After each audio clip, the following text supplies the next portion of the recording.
It's easy to get caught up in preparing for hypotheticals, but we can't do that at the cost of the disasters that we're currently enduring. Sometimes the disaster is so long and drawn out that we begin to think of it as a norm, though it's really driving us toward a slow motion collapse. So slow that it barely registers with us. There's some alarming news regarding extreme weather events across North America that you should be preparing for now. I'll tell you about these, the latest chapter in what's shaping up to be a forever war in Ukraine, and the issue that may very well profoundly impact our supply chain. Plus, I'll announce the winner of last week's giveaway, and I'll tell you how to enter to win this week's giveaway. All that right now in the news you need to know. Weather. Florida and the southwestern United States are currently facing extreme weather conditions that pose significant dangers to human well-being and our food supply. I know we've all gotten sick of higher food prices, but what we're about to explain will only exacerbate the problem in the coming months. Let me explain how. In Florida, record-breaking heat and scorching ocean waters are intensifying the heat wave.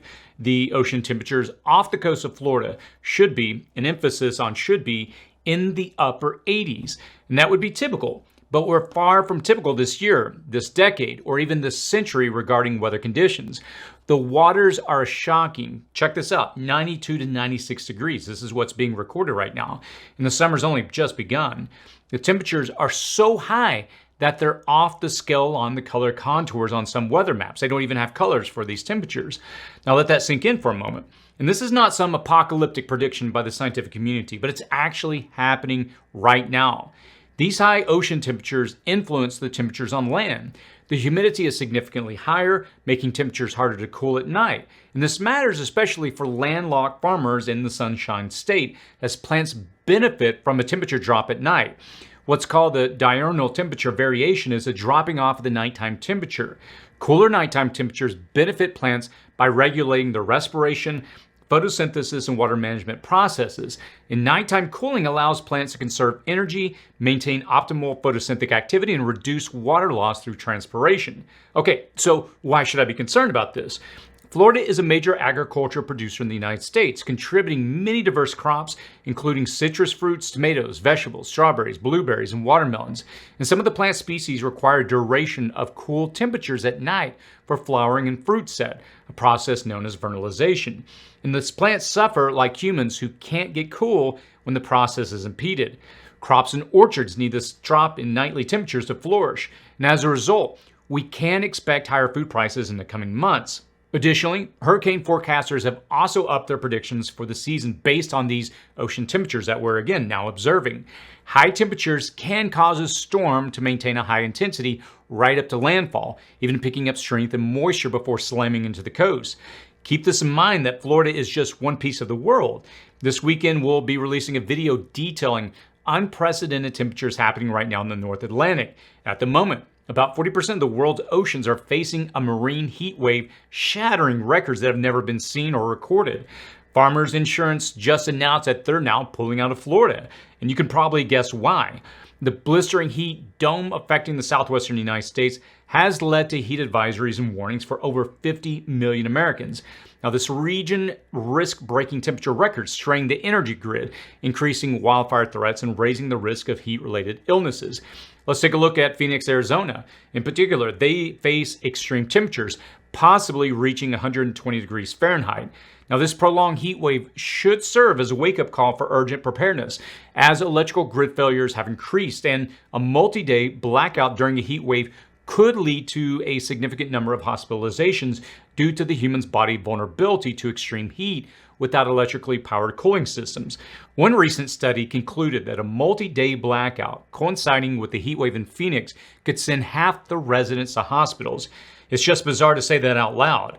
I know some are going to rush to the comments section and point out that the people shouldn't live there. And look, I'm not going to argue with you on that point, but rather we have to acknowledge the severity of what's playing out in front of us at the moment. The word unprecedented doesn't really do justice. If all of that weren't enough to convince you of the problem here, the northeastern United States is dealing with the aftermath of torrential downpours that have caused flash floods, washed out roadways, overwhelmed rivers, and even resulted in casualties. The torrential downpour was equivalent to 2 months worth of rain in just 2 days. Over 13 million Americans are under flood watches and warnings, with estimated damages ranging from $3 billion to $5 billion. A national state of emergency has also been declared. And over the weekend, Canada has even experienced unprecedented heat waves, with blistering temperatures reaching historically high levels in northern latitudes. Again, these are records that have been kept for quite a long time, and they're now being shattered. In the Northwest Territories, temperatures soared to as high as 100 degrees Fahrenheit, marking the hottest temperatures ever recorded north of 65 degrees latitude in the Western Hemisphere. Again, this is the hottest temperature ever recorded north of 65 degrees latitude. Let that sink in for a moment. These scorching temperatures exacerbated the country's severe wildfire crisis, with a record-breaking 22.7 million acres burned, surpassing the previous high mark set in 1995. Record-breaking heat, scorching ocean waters, prolonged heat waves, flash floods, and potential crop failures threaten human well-being, food supplies, and economic stability. Now, the impact of these prolonged extreme weather events are becoming increasingly evident. You're going to want to watch for more powerful hurricanes when they do come. Watch for report of crop failures, both small and large. Watch for reports on declines in fishing or shifts in animal migratory patterns. Understand that these all spell deadly consequences for our future food supply. And I think that's really the takeaway here. I could sit here and list out these records that are being broken. And again, these are all things that are playing out in real time in front of us. But as most of us always ask at the end of that is, okay, what does that mean for my future? Well, it's going to mean that food is going to become more scarce or more expensive. I would encourage you to take action now to set aside food and water. Learn to grow at least something of what you eat. I would encourage you not to rely solely on the institutions like grocery stores to feed you or the infrastructure to keep you with running water and electricity. And look, I know some are going to get upset with the mere mention of these observable weather patterns, which I'll address at the end of the video. But again, here's the takeaway in all this. The time is coming when you ignore this information at your own peril. These weather extremes directly result in medical emergencies, challenge our food supply, and will throw millions into a struggle to survive when power grids collapse under pressure. Having a well-prepared evacuation plan, also known as bugging out, is crucial for individuals and families to safeguard their well-being in the event of a natural disaster affecting their region. The time to prepare for this is now, because tomorrow guarantees only that these extremes will become more of the norm. I would encourage you to watch our video on what these heat waves should tell us and how they should inform our prepping decisions. I'll link to that below. What do you think? What are you doing about this? Does it spell a more significant disaster in our future, or will things return to normal soon? Let us know in the comments below. Ukraine, Russia. If you haven't watched the movie Charlie Wilson's War starring Tom Hanks, you might want to put it on your summer movie list. With every day that passes, and we're well over 500 days into this current war, it seems that the strategy is a war of attrition, a prolonged war or period of conflict during which each side seeks to gradually wear out the other by a series of small-scale actions. In that movie, the complications the Soviet Union faced are often cited by scholars as a significant factor that contributed to the dissolution of the Soviet Union, formally ending the Cold War. And that seems to be the same strategy on the ground in Ukraine, with the slow offensive and slow process of supplying the Ukrainian forces with progressively more lethal weapons, even if it's not the intended result. And yes, the fact that the military-industrial complex worldwide is having a field day is not lost on me either. As the U.S. adopts a wartime profile and ramps up the production of artillery shells, the Biden administration has turned to supplying cluster bombs to Ukraine to fill in the gaps. John Kirby, the White House's National Security Council spokesman, explained in a briefing saying this is literally a gunfight. They're running out of inventory. We are trying to ramp up our production of the kind of artillery shells that they're using most, but the production rate is still not where we want it to be. French President Macron has announced that Paris will provide long-range cruise missiles to Ukraine, following a similar decision made by Britain. And with a range of 250 kilometers, these missiles significantly enhance Ukraine's capabilities, allowing them to target Russian troops and supplies far beyond just the front lines. The provision of these missiles is seen as a proportional response, as Russia has been employing cruise missiles launched from much greater distances. Additionally, Germany has also pledged support to Ukraine, offering aid worth 700 million euros, including air defense missile launchers and additional tanks and fighting vehicles. On the geopolitical strategy front of the war, Turkey gave up its declared moral objection to allowing Sweden to enter NATO. The Turkish president on Monday agreed to forward to parliament Sweden's bid to join the NATO military alliance, appearing to in months of drama over an issue that has strained the bloc as war has raged in Ukraine. And on Tuesday, Washington announced that it's going to move ahead in transferring F-16 fighter jets to Turkey in consultation with Congress. And both the Turkish officials and the Biden administration have rejected any suggestion that Turkey's approval of Sweden's NATO accession was being linked to the F-16 sale in the months of talks to address Turkish opposition. But the timing is a little too close to be merely coincidental. Turkish approval would remove the last hurdle for Swedish accession to NATO, applications for which must be approved by all members. Finland was approved in just 2 weeks, and Sweden's could take the same short time without further hurdles. Watch for the delivery of these questionably transferred F-16 fighter jets in about 2 weeks, I guess. I'm a firm believer that there are no coincidences in geopolitics. NATO leaders, they agreed on Tuesday that Ukraine's future lies with the alliance, but they stopped short of handing Kiev the invitation or timetable for accession that it sought.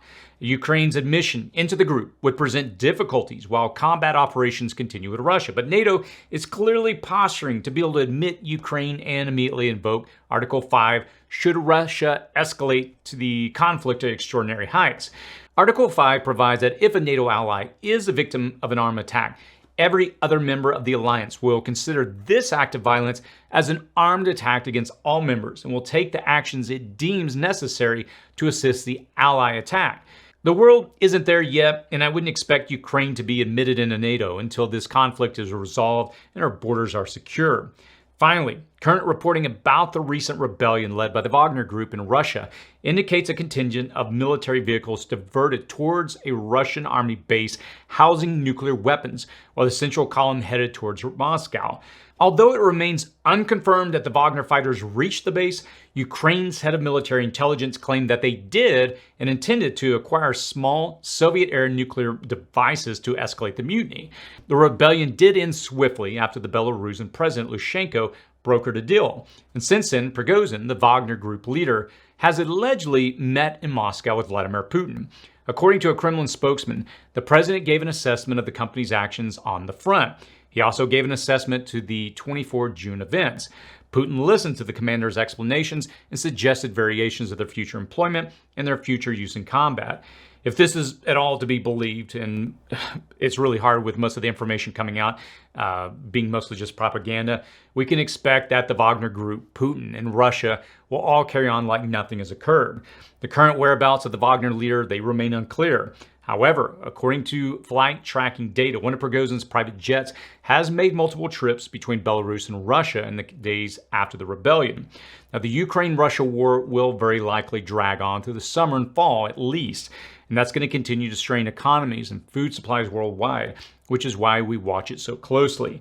As long as the conflict continues, it is a festering wound that complicates other problems and disasters worldwide. You must continue to prepare as if this world war will be a long one. What do you think? Do you see any end in sight? Let us know your thoughts in the comments section below. Giveaway. This week's giveaway is a First Alert portable fire extinguisher. To be eligible for a chance to win, all you have to do is just post a comment below and click the thumbs up icon. In a future video, I'll use a tool to draw the winner from the comments on this video randomly. You need to make sure that you have your email address on your About tab on your YouTube profile so I can contact you when you win. That's the only way I can reach out to you. Now, I'm only going to reach out to you if you're the winner. And this is an important part. If your name appears on the screen in our video next week, if your name doesn't appear on the screen, it's not me reaching out to you. Now, the winner of the last video's giveaway of the outdoor USB-C portable power bank with 4 solar panels is the subscriber Wahoo John. Congrats. I'll reach out to you shortly to get that sent to you. Supply problems? In the coming days, we're going to release a broader exploration video on the potential UPS strike and what that might mean to the supply chain. You're going to hear in the news many comparisons to the last strike, which occurred in 1997. And some will base their argument on that strike and say modern carriers will simply pick up all the slack and it's not going to matter. You will hear others compare that strike nearly 30 years ago and extrapolate that the increases in shipping, trucking, business-to-business deliveries, and e-commerce puts us in uncharted territories when trying to wrap our heads around the scope of this potential strike. You're going to hear a lot of speculations, accusations, implications, and factless declarations as we get closer to the July 31st end of contract date for the 330,000 plus UPS workers. Our video will hopefully cut through all that noise as we did with the alleged diesel fuel shortage and the potential railway strike. This looming UPS strike, it's going to differ from both previous events in many ways. Don't accept that it will not impact your life, because it very well may. And yet, I don't think it's going to grind the supply chain to a screeching halt. The truth is that these snags and kinks in the supply chain really provide us a unique glimpse into the impact of a more significant collapse the supply chain could have. These minor snags are kind of like a trailer for the longer future failure of the supply chain. Accepting that, our study of them allows you to see where things can and will go wrong in the future. So for now, understand that this strike is likely coming on August 1st. Watch for our video in the next few days to fully understand how this will impact you and what you should be doing now to lessen the impact it's going to have on your life. That video will come out in the next few days and through our newsletter. What do you think? Will UPS workers strike? And will it have any real impact on our lives? Let us know your thoughts in the comment section below. There's becoming little space to deny that the world is changing to the extent that we are showing signs of being in a slow free fall into a larger environmental and societal collapse. How far we sink into it or recover from that is secondary to your choices now. Do yourself a favor and watch one of the videos I'll link to in the comments section below and at the end of this video. Your future self will be glad you did. And let me finish by just sharing a few thoughts on the discussion regarding warmer weather trends and records being broken. We've covered this issue a few times over the last several months, and we've warned in those videos that this summer is going to begin to show us how these temperature variations to hotter temperatures are going to begin to play out this summer. Now, these events are actually playing out in front of us. Again, I have no crystal ball. The information is there, especially with the switch to El Nino that we've been warned about by the scientific community. So it's no surprise that these things are beginning to play out.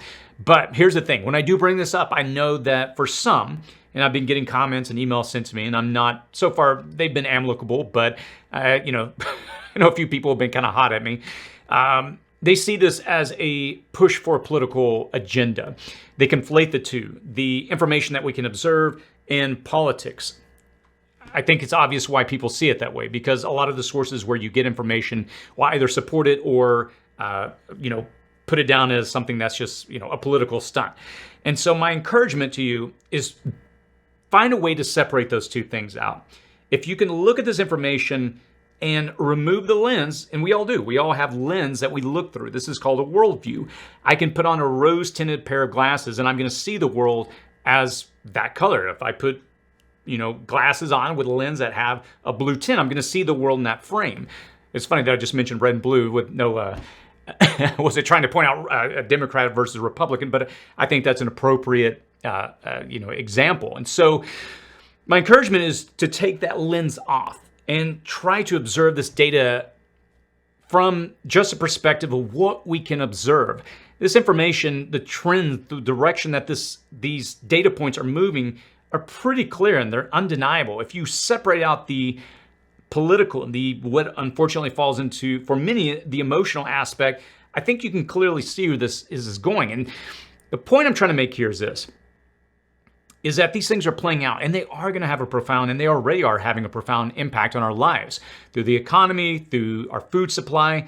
So let me finish by saying this. One of the valuable skills that I learned years ago in business, when I first started a company back in 2007, is that if you can look on the horizon, and this is a principle one of my family members taught me, is that your goal in business is to try to look at the horizon and objectively look at it and use that information to inform decisions about what you should be doing now to position yourself to take advantage of what's coming down the road. I did that time and time again in my business, and it always put me in a position to earn more with the business.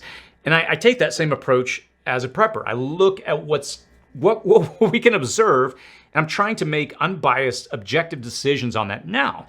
All that to say, whether you look at your decisions to prep and you say, well, weather's not a factor for me, I'm concerned about this, and that. That's okay. I'm just only providing information on this channel to give you options that help you understand the different challenges we're going to be facing, and I hopefully you'll factor that in. Again, what you do with that information is your decision. As always, I try to create useful content that regardless of what you're preparing for, it will serve you well. And that's always going to be what I will focus on this channel. But for those that are interested in understanding what's coming with the weather and how that's going to affect our food supply, economy, and so many other factors that impact our daily lives, this is why I do these videos. So I'm sharing that to hopefully let you understand where my position is. This is not a political position for me as much as just objective observations, is I guess what I'm trying to say. Let me know your thoughts, your feedback, any questions you have in the comment section below. And as always, stay safe out there.